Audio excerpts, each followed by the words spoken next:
গাব ওলাইছোঁ। এই সাধুটোৰ নাম হৈছে সিংহ আৰু লিকনি। এখন হাবিত সিংহ এটা আছিলে। এই সিংহটোৱে গৈ গৈ ভাগৰ লাগিলে। তাৰ গছৰ এটা তলতে শুই আছিলে। তাৰপিছত সৰু লিকনি এটা আহি পিনি এই সিংহটোৰ গাত বগাই আছিলে। তাৰপিছত এই সিংহটো সাৰ পাই গ'ল নহয়।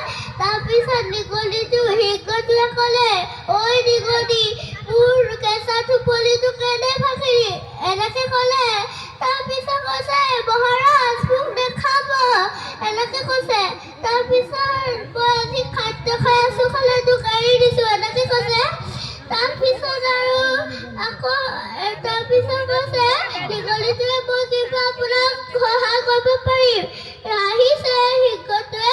তাৰপিছত কৈছে, তই ইমান সৰু প্ৰাণীয়ে মোক কি ৰক্ষা কৰিব পাৰিবি? এনেকে হাঁহি হাঁহি কৈছে।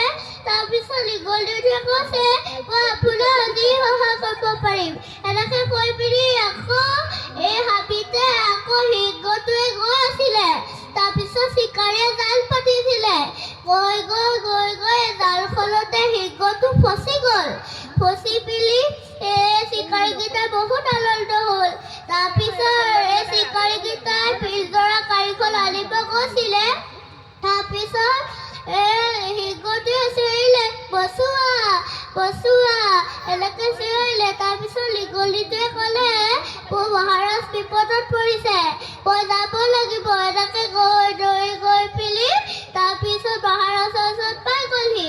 তাৰপিছত সিংহটোক ক'লে, মহাৰাজ আপুনি চিন্তা নকৰিব, মোৰ চোকা দাঁতকেইটাই জালখন কুটি পেলাম। তাৰপিছত কুটি এই জালৰ পৰা মুকলি হৈ গ'ল। তাৰপিছত চিকাৰীকেইটাই বহুত খাটিলে। তাৰপিছত কৈছে, তুমি বুজি পালোঁ, সৰুৱে ডাঙৰকো সহায় কৰিব পাৰে। তুমি আজিকালি জংঘলৰ ৰাজকুমাৰ। এনেকে ক'লে। তাৰপিছত গৈ আছিলে নিগনিটোৱে। তাৰপিছত সিংহটোৱে ক'লে, মোৰ পিঠি নুচুৰিছা নেকি? চুঁচৰিম, এনেকে ক'লে। তাৰপিছত এনেকে কৈ পিনি জঁপি আছিলে।